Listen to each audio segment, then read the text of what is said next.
무슨 일이 어떤 일이 있어도 오직 창조주 되시고 우리의 삶의 주인이 되시는 하나님만 높이는 그러한 삶을 사는 저와 여러분들 되기를, 믿음의 공동체가 되기를 주님의 이름으로 축복합니다. 우리 함께 축복할까요? 앞뒤 좌우 여러분들에게 살아계시는군요. 축복합시다. 하나님은 당신을 지키십니다.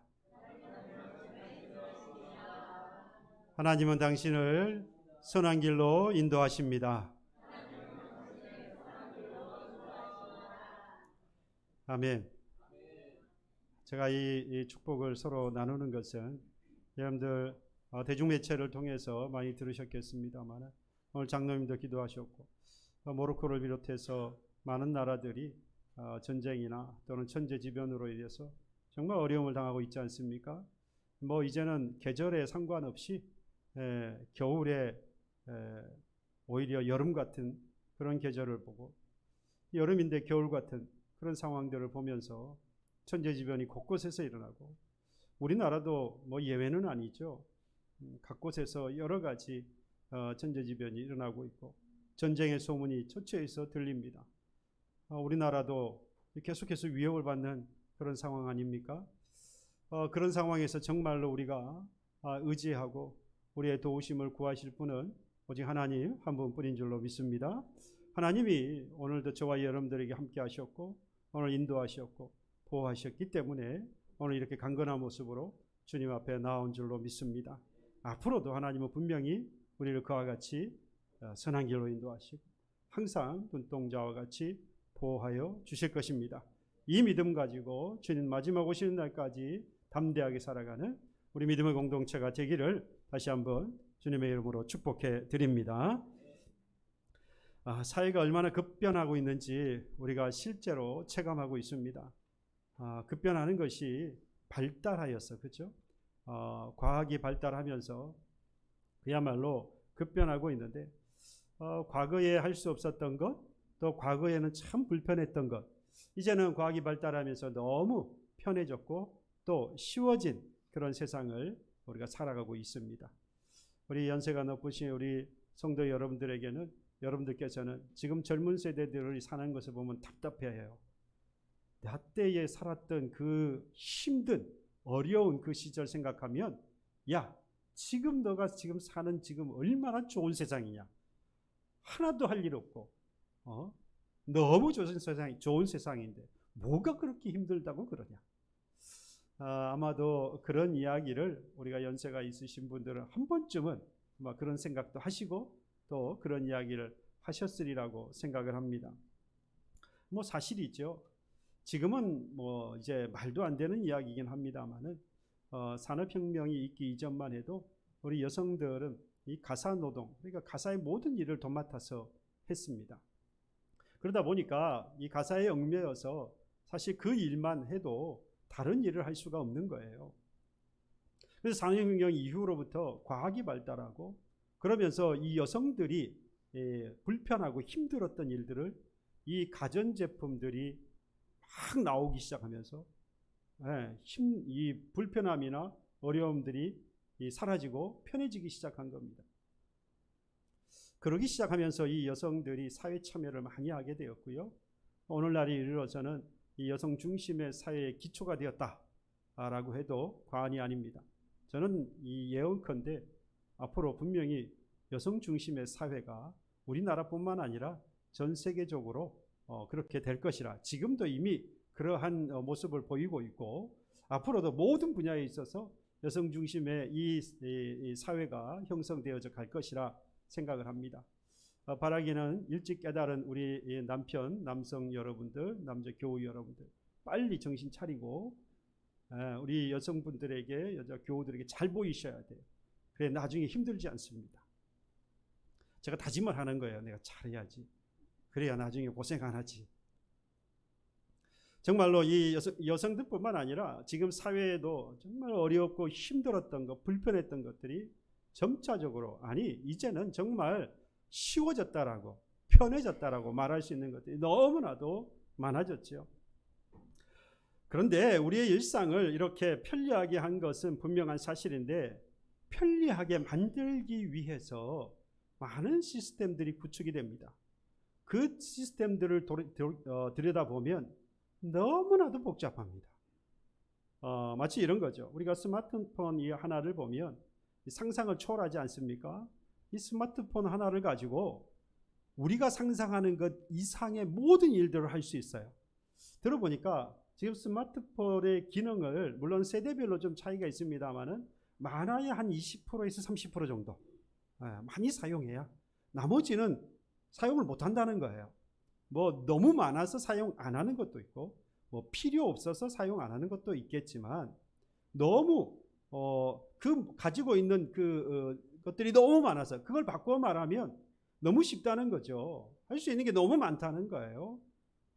집에서 이미 밖에서 집에 있는 모든 것들을 다 컨트롤할 수 있잖아요. 조절할 수 있어요. 여러분들과 제가 생각하는 것, 그 모든 것들을 다 할 수 있는 아주 이 작은 스마트폰 하나가 할 수 있습니다. 그런데 이거 이렇게 편리하게 우리가 사용할 수 있고 쉽게 다룰 수 있게 되어진 그 이면에는 그 시스템은 엄청나게 복잡하다라고 하는 겁니다. 이 말은 결국 결정해야 할 상황들이 점점 더 늘어난다 준다. 결정 사항들은 점점 더 늘고 있습니다. 이런 거죠. 예전에 여러분들은 손으로 빨래를 해야 할 때는 결정 사항이 딱 두 가지입니다. 누가 할 거냐, 언제 할 거냐. 그것만 정해지면 사실 누가 할 거냐도 정해져 있어요. 그 사람이 해야 되잖아요, 그죠? 그런데 이게 이제 이 과학이 발달하면서 세탁기가 등장한 이제 뭐부터 결정해야 됩니까? 어떤 세탁기를 사용해야 되느냐, 거기에 어떤 기능이 있는지, 그죠? 그것이 맞는지 안 맞는지 뿐만 아니라 여기에 세제를 뭘 써야 되는지, 이건 물빨래인지 드라이 클리닝을 해야 되는지 저 잘 알지요. 근데 세탁기를 다루진 않아요. 제가 집에서 빨래도 하고 설거지도 하고 청소도 하긴 하는데 빨래는 안 합니다. 왜냐 잘못하면 욕을 먹어요. 이걸 구분을 해서 해야 되는데 왜 한꺼번에 했냐는, 아니면 세제는 이걸 써야 되는데 왜 저걸 썼냐는 그런 말을 듣는 사람들을 주위에서 많이 봐서 애초에 저는 그건 손 안 댑니다. 괜히 했다가 욕먹을 바에는 안 하고 욕먹는 게 나을 것 같아요. 수고 안 하고 욕먹는 게 낫잖아요. 할 수 있는 걸 그래서 하는 겁니다. 결정해야 할 상황이 너무 많아진 거예요. 편리하죠. 제가 하지 않아도 되니까 편리한 것은 사실인데 결정해야 될 상황들은 예전보다 훨씬 더 많아졌다라고 하는 겁니다. 여러분 의식주 전반에 걸쳐서 마찬가지 아닙니까? 우리가 편리하게 누리는 것들, 우리가 누리고 있는 것 중에 의식주에서 너무 편리해졌어요. 그러나 그 결정해야 될 상황들은 너무나도 많아졌고 복잡해졌습니다. 음식 하나만 해도 결정하기가 얼마나 어렵습니까? 음식의 종류만 해도 어마어마하잖아요. 우리나라 한식만 갖고 있는 종류뿐만 아니라 한식, 중식, 일식, 이탈리안 음식, 뭐 프랑스 음식, 터키 음식, 인도 음식, 각 나라마다 다 음식이 있고 그 가운데에서도 우리가 선택하고 결정해야 하는 것들이 너무나도 많습니다. 제가 된장찌개를 먹고 싶다 그러니까 무슨 된장찌개요? 들어가는 거에 따라서 된장찌개 이름이 바뀌니까 결정해야 되는 상황이 너무 많은 거예요. 그냥 아무거나 좀 결정하기 힘드니까요. 여러분 배달 앱이 발달을 해가지고 여러분들 다 배달로 시키지 않습니까? 근데 한 번에 그냥 딱 되던가요? 배달은 너무 쉬워요. 그죠? 그냥 앉아서 시키면 되니까. 그런데 결정해야 될 상황이 너무 많습니다. 무슨 음식부터, 그 다음에 무슨 카드로, 그리고 몇 분이나 걸리는지, 그 다음에 배송비는 얼마인지, 뭐 결정해야 될 상황이, 그래서 하다가 틀리면 에이 안 먹고 말지, 뭐 그런 경험들이 한두 번은 있었을 것 같아요. 결정해야 될 상황이 너무나도 많습니다. 따져야 할 상황이 너무나도 많아요. 그러다 보니까 편리하긴 한데 내가 안 해서 되니까 편리한 것 같긴 한데 결정 사항이 너무 많아지면서 이것 때문에 받는 스트레스가 이게 보통 아닌 거예요. 여러분들 어떻게 견디고 계십니까? 여러분들의 뇌는 정말 대단한 거예요. 이걸 다 견뎌내고 있잖아요. 여러분들 칭찬해 드리고 있는 겁니다. 여러분들의 뇌가 얼마나 건강한지, 이 모든 결정 사항들을 다 이겨내고 있다는 건 정말로 제 생각에는 이거 하나님의 은혜가 아니면 하나님이 은혜를 베푸셔서 우리의 뇌가 이렇게 강건하니까 건강하니까 이걸 다 감당해 나가지, 아니면 이 온전한 뇌를 가질 수가 없지 않을까. 그만큼 결정해야 될 사항이 너무나도 많더라는 겁니다. 여러분, 이걸 너무 잘 알아서, 물론 기업이 하고 있는 일이긴 하지만 인공지능이 이 선택을 이제 하기를 시작했습니다. 우리가 선택하는 것, 누리고 하는 것들은 너무 편해지고 쉬워졌는데 선택하고 결정해야 될 사항들이 너무 많아지고 복잡해지고 이게 어려워졌다는 것을 알고는 이 인공지능이 이제 이미 선택을 해주기 시작했어요. 그러니까 내가 오늘 기분이 별로예요. 그래서 오늘 조용한 음악이 듣고 싶다. 무슨 음악이 아니라 내가 지금 기분이 그러니 조용한 음악을 듣고 싶다. 지니야 부르면 얘가 지가 마치 이 사람을 다 아는 것처럼 곡을 자기가 골라서 들려줍니다. 그렇죠. 무슨 곡을 들려달라고 안 해도 돼요. 또 누구야 라고 부르면 대답까지 하면서 내가 오늘 이러이러하니까 이걸 보고 싶다. 정해주지 않아도 내가 지금 이러니 한번 보여줄래? 그러면 알아서 선택을 해서 보여줍니다. 결정하느라고 시간 보내지 않아도 얘가 다 결정을 해서 보여주고 들려준다 이 말이에요. 정말로 편하고 쉬워졌죠. 그런데 한편으로 생각해 보면 너무 두렵지 않습니까? 이제는 앞으로 이 AI가 들려주는 것을 듣게 되고 보여주는 것을 보게 됩니다. 사람이라고 하는 것에 이 가장 사람이 존귀하게 느껴지고 또 존귀할 수밖에 없는 것은 세상의 모든 것 가운데에서 자기 스스로 결정할 수 있는 자기 결정권이 사람에게만 있어요. 그런데 이제는 자기 결정권을 누구에게 넘겨줬습니까? 힘드니까, 결정하기 어려우니까, 선택에 장애가 생기니까 이제는 AI에게 다 넘겨줘 버렸어요. 얘네들이 다 결정해준 대로 듣고 보고 됩니다. 그러니까 이제는 그 자기 결정권이 사람으로서 포기하게 되고 그들이 보여주고 그들이 들려주는 것만 듣게 되니까 정보의 제한도 생기고, 물론 우리 알고리즘을 너무 잘 알아서 그 상황에 필요한 것들을 시적절하게 아주 잘 제한한다라고 할 수는 있겠지만 아내도 남편도 나를 잘 모르고 자식도 나를 잘 모르는데 AI가 나를 가장 잘 아는 것 같아요. 내 생각도 내 마음도 지금 내 이 상황도 너무나도 잘 이해해서 모든 걸 다시 아주 적절하게 적용을 해서 제안을 해주니 제일 사랑스러운 게 아내도 남편도 아니고 나의 이 마음을 잘 이해해주는 AI가 너무 사랑스러워. 여러분들 그래서 이 드라마나 영화에 보면 자꾸 그런 쪽으로 많이 나오잖아요. 이 AI와 뭐를 합니까? 감정을 나누고요, 연애를 하고요, 사랑을 합니다. 지금 그런 시대로 바뀌어가고 있어요. 이미 많은 부분에 있어서 바뀌었습니다. 자기 결정권은 이제 사람들이 포기해버리고요, 인공지능이 하라는 대로 합니다. 문제는 사용은 편리해졌는데 시스템이 점점 더 복잡해져서 어려워져서 뭐하기 어려워진 것? 선택하기 어려워진 것. 결정하기가 너무 어려워졌다. 앞으로는 더 그럴 거예요. 참 우리가 한편으로 참 한심하다고 느껴지는 게, 야 오늘 점심 먹으러 가자. 중국집까지 선택을 했어요. 앉았어요. 뭐 먹을래? 글쎄 짜장 먹을까 짬뽕 먹을까? 짜장 짬뽕을 결정을 못해서 거기서 망설이고 있는 거예요. 우리가 사람이 모든 것을 다 가졌다라고 하는, 인류의 모든 것을 다 만들어가고 있다고 하는 이 사람이라고 하는 존재가 짜장과 짬뽕 앞에서 굴복한 거예요. 선택을 못해가지고. 그래서 만들어낸 게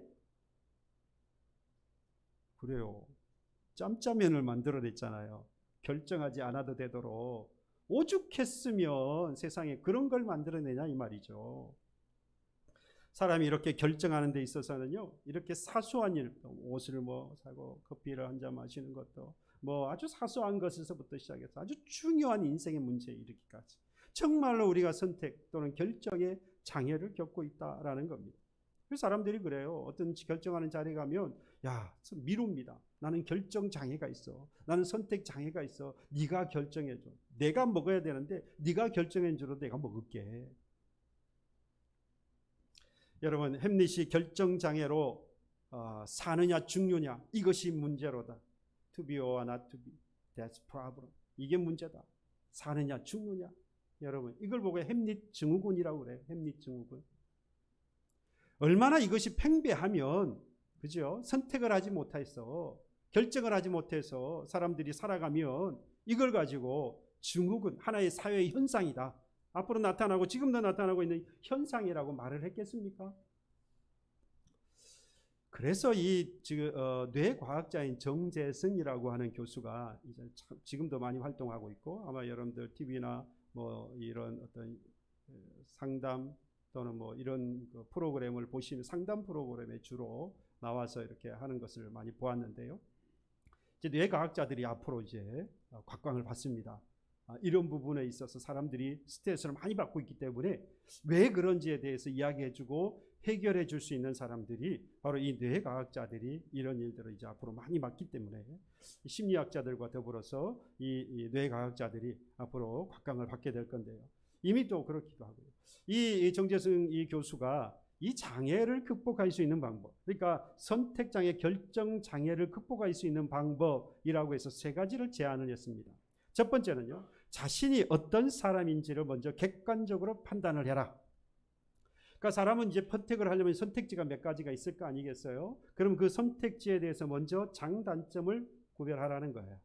그 장단점을 구별한 다음에 거기에 대해서 내가 지금까지 경험해 왔던 것, 그리고 내가 중요하게 생각하는 것 또는 우선순위에 두고 있는 것, 그것을 반드시 선택하게 될 것인데, 그러면 그 선택을 통해서 내가 누군지를 알 수 있다는 겁니다.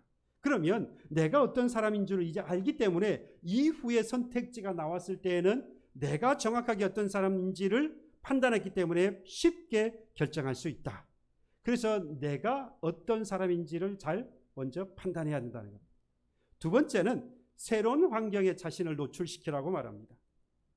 새로운 환경이라고 하는 것은 항상 우리가 두려워합니다. 그럴 수밖에 없는 게 예측 불가능하잖아요. 중간에 어떤 일이 발생할지, 그리고 나중에 결말에 가서 그 결말이 내가 원하는 대로 될지 안 될지, 뭐 여러 가지 확실하지 않기 때문에 새로운 상황을 맞는 것을 사람들은 대부분 두려워합니다. 또는 이제 성격이나 성품상 그런 것을 개척해 가는 것을 좋아하는 사람도 물론 그 위험을 스스로 위험한 것을 좋아하는, 그렇죠? 그걸 뭐라고 경제학에서 말을 하는데 뭐 여하튼 잘 모르겠어요.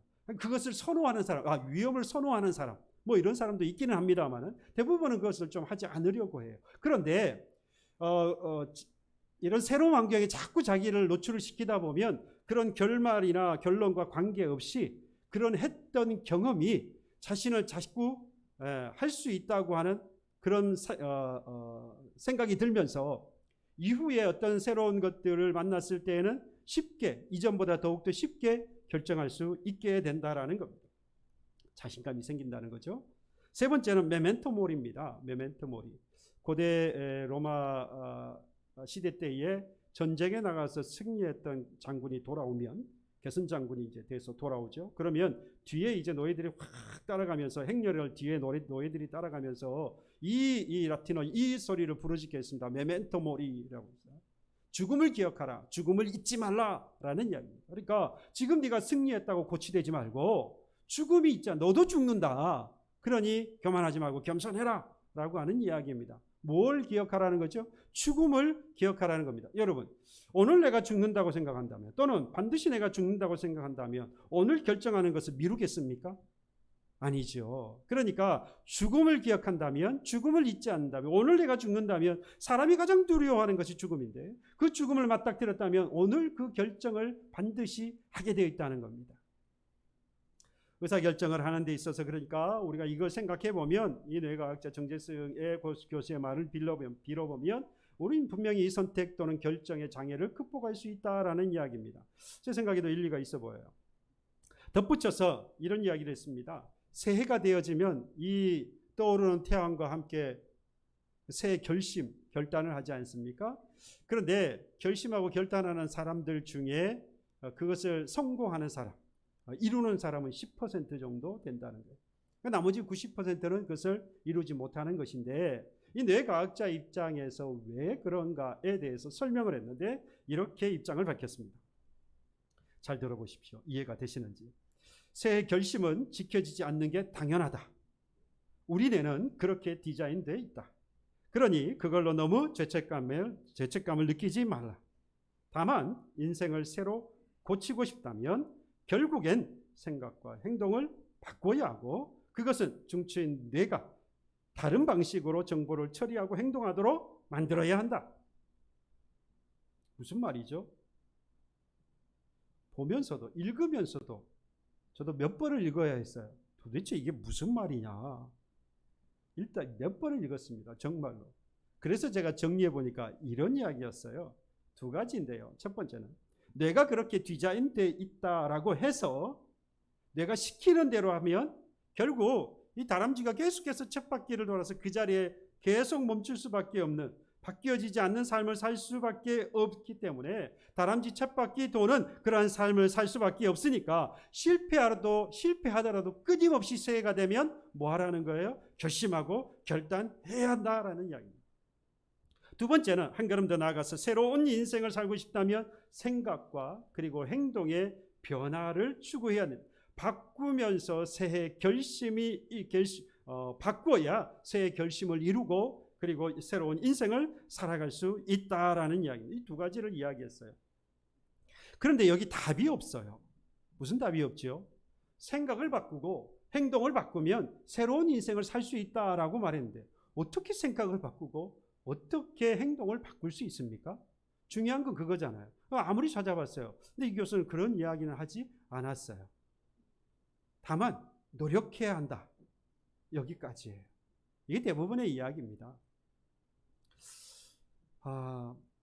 그런데 여기서 우리가 한 가지 생각할 수 있는 것은 사실은 이 앞에서 장애를 극복할 수 있는 방법이라고 했던 것, 그 가운데에서 잘 생각해 보면 하나의 답을 우리가 찾을 수는 있습니다.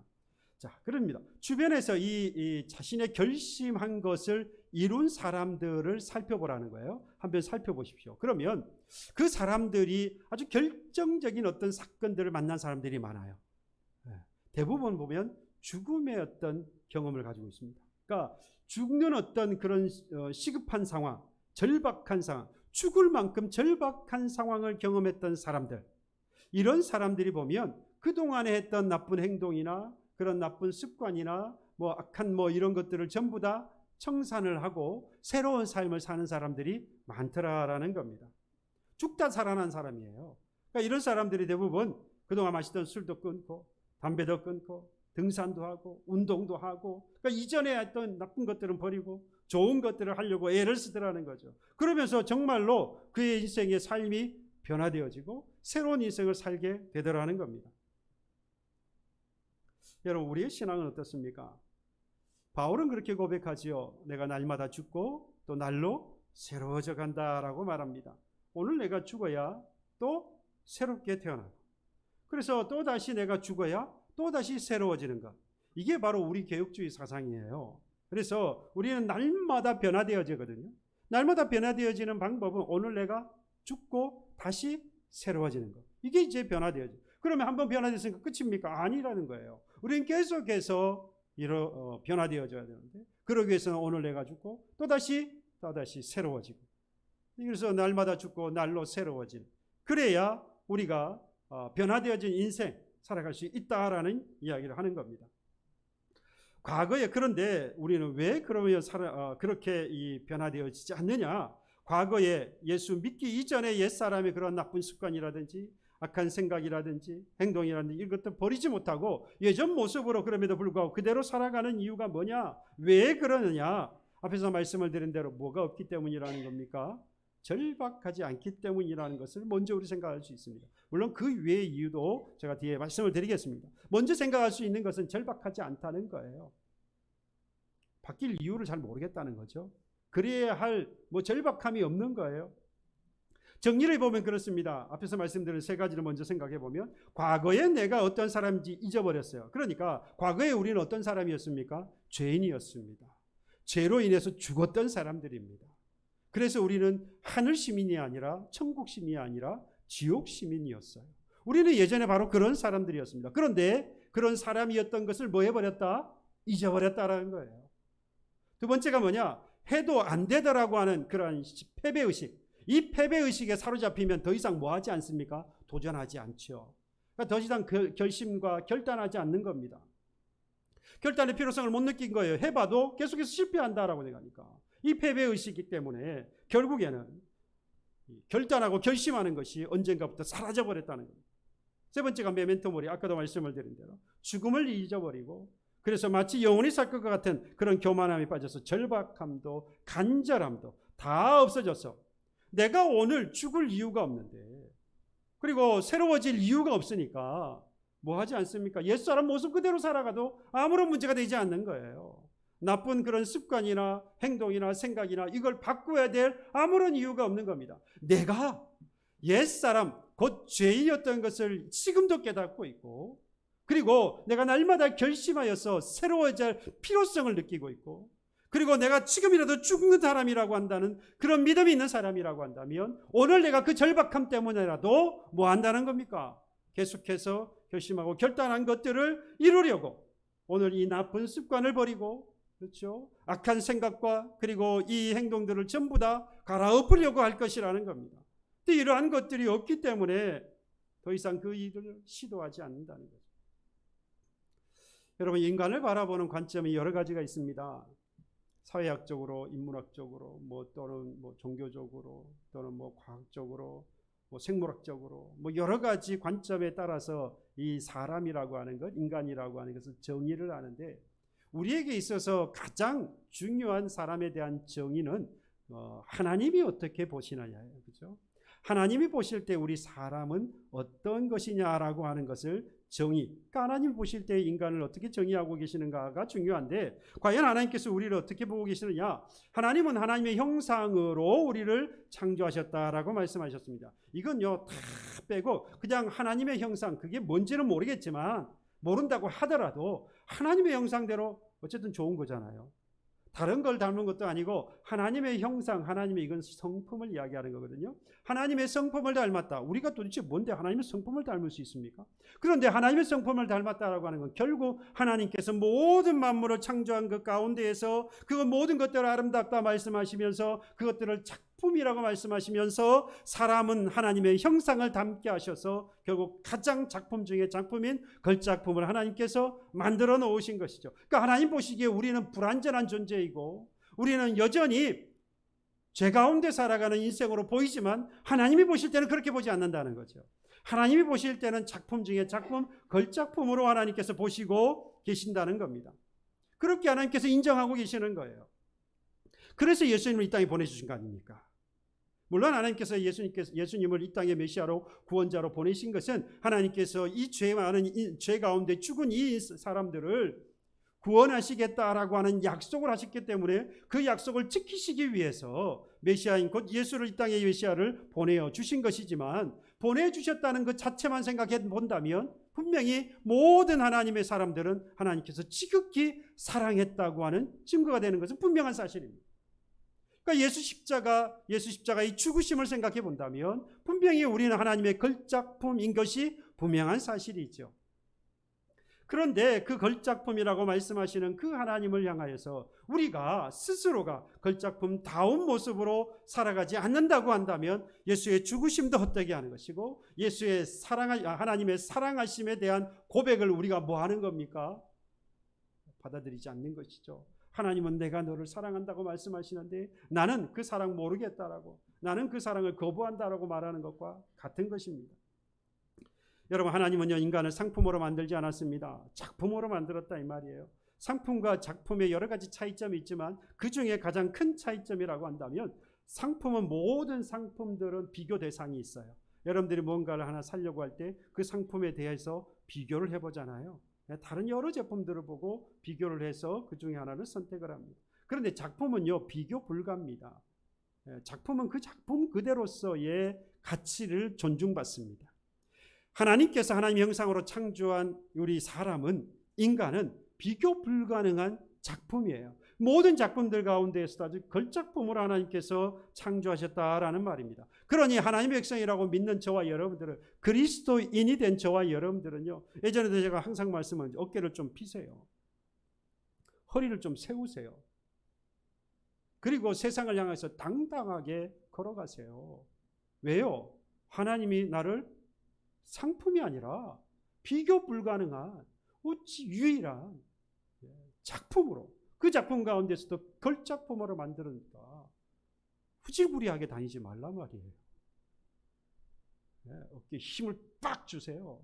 누가 뭐라 그래도 내가 별로 가진 건 없지만 그러든지 말든지 어깨에 힘 딱 주고 허리 힘 딱 세워서 바라기는, 여러분들 나이가 들고 연세가 들어도 여러분들의 그 몸은 나이가 들어서 노쇠하더라도 이 믿음, 이 마음만큼은 여러분 사라지지 않기를 바랍니다.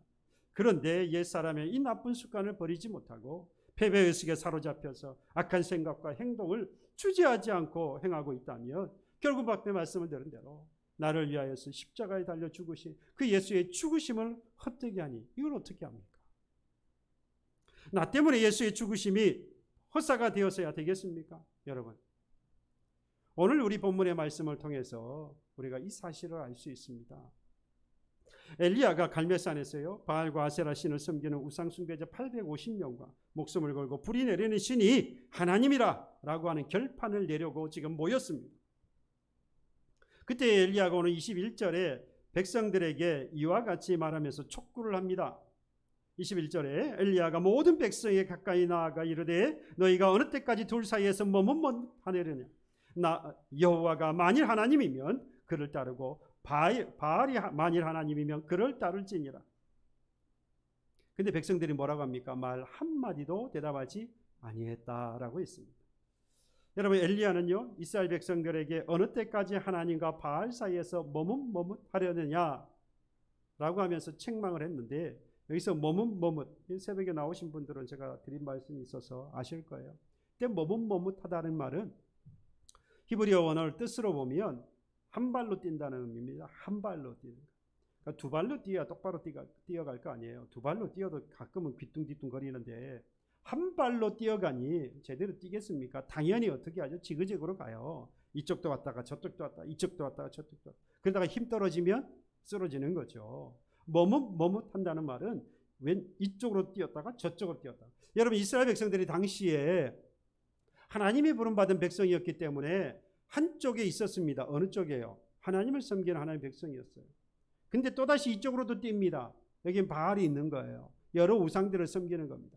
그래서 한번 어쩔 때는 이스라엘 백성들이 하나님께로, 어쩔 때는 우상으로. 그러니까 우리가 생각할 때 우상을 섬겼다라고 그러니까 그냥 우상만 계속, 그게 아니에요. 우상만 계속 섬겼다, 그게 아니에요. 하나님도 섬겼다가 우상도 섬겼다가 하나님도 섬겼다가 우상도 섬겼다가. 여러분, 왜 이스라엘 백성들이 당시 갈멜산에 모였던 이 이스라엘 백성들이 머뭇머뭇했겠습니까?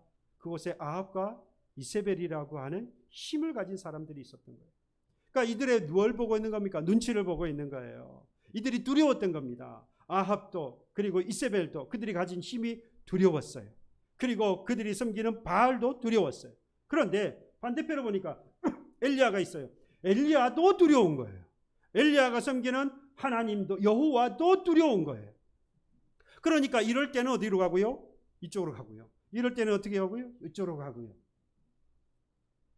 세상이 두려울 때는 세상으로 뛰어가고, 하나님이 두려울 때는 하나님께로 뛰어가고, 이랬다가 저랬다가 어느 쪽도 선택하지 못하고 왔다 갔다 하는 이스라엘 백성들의 이 모습이 오늘을 신앙생활한다는, 오늘을 살아가는 저와 여러분들은 과연 다릅니까?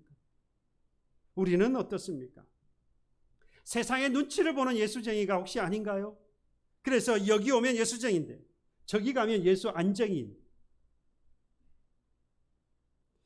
세상이나 또는 세상의 사람들을 두려워하고 하나님을 두려워하지 않으면 신앙이 없는 사람이고요.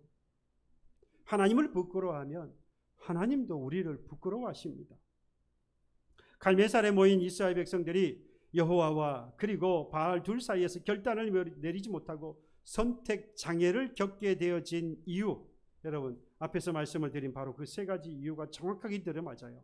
과거에 자신들이 무엇이었던 것을, 죄인이었던 것을 까맣게 잊어버렸습니다. 아브라함으로부터 시작되었던 그들은 하나님의 백성이라 부름받았지만 그들은 우상을 섬기는 자들이었어요. 어떤 하나님의 백성이 될 만한 조건이 있는 사람들이 아니었습니다. 그런데 하나님께서 뭐했어요? 은혜를 베푸시고 그들을 하나님의 백성으로 불러주셨어요. 그들은 죄인이었습니다. 그러니까 죄인인 것을 기억해야 했는데 이걸 다 잊어버린 거예요. 그리고 광야 생활을 하고 지금까지 왔으면 이건 전부 다 하나님께서 하나님의 은혜와 능력으로 되어진 일이라 믿고 계속해서 그 하나님을 따라가려고 힘쓰고 애써야 되는데 안 되더라고 하는, 더 이상 패배의식에 사로잡혀서 누구의 눈치를 봐요? 아합과 이세벨의 눈치를 보고 있는, 더 이상 뭐 하지 않습니까? 이제는 결심하고 결단할 필요가 없게 되어버렸어요. 그들의 눈치를 보고 그들을 따라가면 되는 겁니다. 뿐만 아니라 죽음을 망각했습니다. 이제는 영원히 살아갈 것 같아요. 이 땅을 살아가면서 더 이상 죽을 것 같지 않은 그런 교만에 빠져서 절박함도 그리고 간절함도 사라졌기 때문에 그들은 이 바알과 그리고 여호와 사이에서 결정하지 못하고 선택의 장애를 겪고 이쪽으로 왔다 저쪽으로 가기 시작을 했던 겁니다. 새로워질 이유가 하나도 없는 겁니다.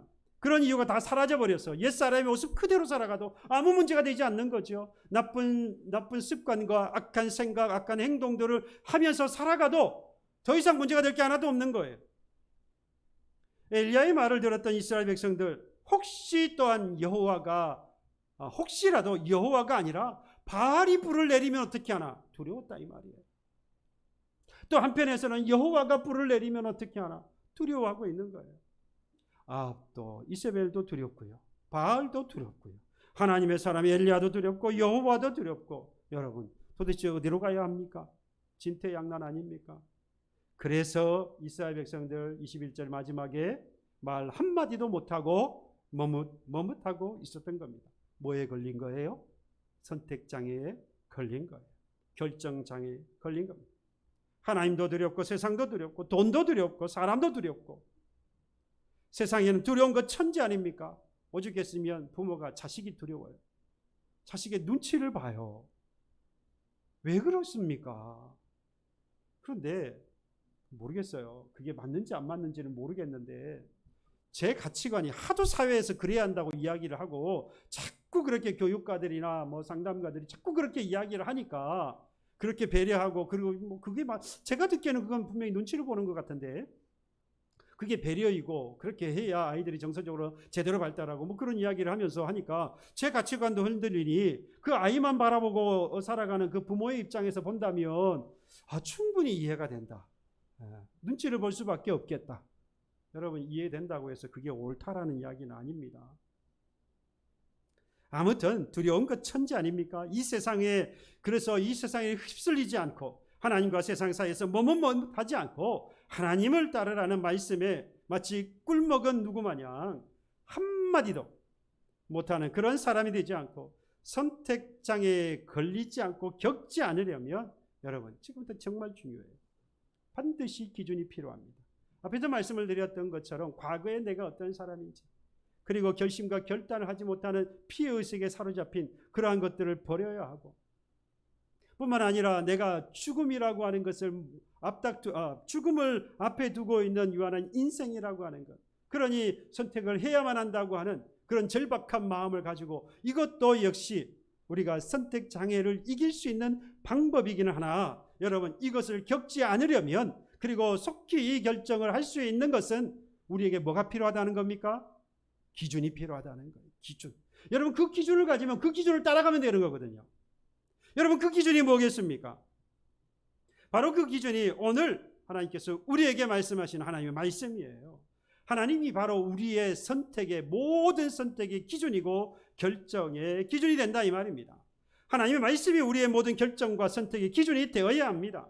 여러분 그러니까 너무 어려워요. 성경 하나님의 말씀 어디 한두 가지야 말이지 간단합니다. 많을수록 여러분 정리를 하실 필요가 있죠. 어려울수록 정리를 해두어야 돼요. 하나님의 말씀, 하나님을 기준으로 삼으라라고 하는 것은요, 하나님의 말씀은 요약하면 딱 한 가지입니다. 하라는 것과 하지 말라는 거예요. 그렇죠. 그러니까 하라는 건 뭐 하면 되고요? 하면 되고, 하지 말라는 건 안 하면 됩니다. 그게 뭐라는 거죠? 우리 모든 선택과 결정에 뭘 삼으면 돼요? 기준으로 삼으면 됩니다. 내가 선택하려고 하고 내가 결정하려고 할 때 어렵습니까? 하라고 하셨으면 하요. 그죠? 하나님이 기준이 되고 하나님 말씀이 기준이 되어서 하라고 하면 하고 하지 말라고 하면 안 하면 되는 겁니다. 너무나도 간단해요. 우리는 그리스도인으로서요, 하나님의 백성으로서 하나님이 만드신 결작품이라고 하는 당당함을 가지고 있다면 여러분, 하나님이 또는 하나님의 말씀이 나의 모든 결정의 기준으로 삼고 살아가야 할 것입니다. 그래야 우리는 바뀌어질 거예요. 그래야 우리의 삶은 변화되어질 겁니다. 프랑스의 철학자인 장폴 샤르트르라고 하는 철학자가 인생에 대해서 정의를 한 게 있어요. 인생은 B, C, D다. 많이 들어봤죠. 그래서 나고 죽는데 그 중간에 끊임없이 선택한다. birth, choice, 그리고 마지막 death. 그래서 중간에 나고 죽는 것은 하나님께 이 모든 인생에게 주어진 인생이죠. 모든 사람이 주어진 인생의 단면입니다. 그런데 그 중간에 계속해서 뭐하고 살아가요? 선택을 하면서 살아간다. 바로 이것이 인생인데, 인생 전체를 들여다보니까 선택이 인생의 전부라고 말하는데, 여러분, 선택에 장애 걸렸다. 얼마나 힘든 일입니까? 그런데 우리에게 뭐가 있어요? 하나님이 있고요. 우리에겐 뭐가 있습니까? 하나님의 말씀이 있어요. 이걸 기준으로 삼고 살아가면 우리는 더 이상 선택의 장애를 겪지 않아도 됩니다. 여러분, 저는 이 샤르트르의 이 B, C, D를 이렇게 좀 바꿔보고 싶어요. B와 D는 정해져 있기 때문에 제가 바꿀 수 있는 건 아니에요. 바꿀 수 없어요. 누구도 바꿀 수 없어요. 태어나고 죽는 것입니다. 그런데 선택이라고 하는 것, 이 초이스에 있어서만큼은 하나님의 말씀 또는 하나님의 기준으로 삼았다고 한다면 여러분, 그 선택이 우리의